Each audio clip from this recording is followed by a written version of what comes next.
revisé el reportaje de New York Times sobre la producción de fentanilo en México y la respuesta del gobierno mexicano. Sí, lo vi, leí el reportaje.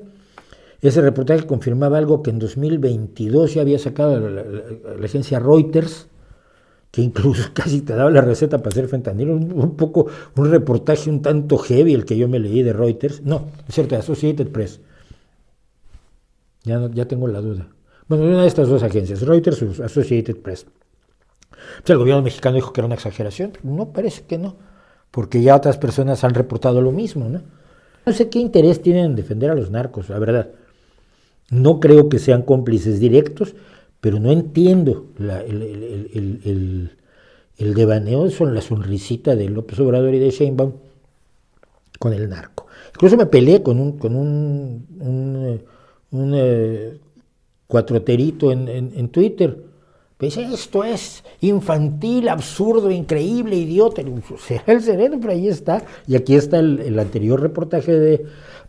sí, era de Reuters, que cuenta lo mismo en 2022. ¿Tú qué dijiste cuando en 2022 Reuters dijo esto? Nada, no lo dijiste porque Sheinbaum no se puso, o López Obrador no se puso ahí en la palestra a decir, esto es exagerado, así no se hace el fentanilo. Sí, así se hace.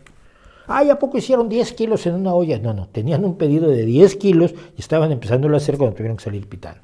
No entiendo la defensa del narcotráfico, no entiendo lo del señor Carrillo, de verdad, o del señor, el señor Guzmán. No entiendo, de verdad. Porque si vas a hacer las paces con ellos, que no te maten gente. Y si no vas a hacer las paces con ellos, pues entonces hazles la guerra como debe de ser. No solo con la violencia, no solo al estilo Calderón, sino combatiendo efectivamente todo lo que es el entorno de la criminalidad.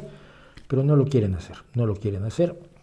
Y siguen defendiendo que no se haga, y uno de los artífices de la idea, que es Pedro Miguel, que me reclamó a mí que yo no estuviera a favor de esa idea, pues sigue siendo uno de los principales asesores de Claudia Sheinbaum, así que vamos a ir muy poco avance para ahí.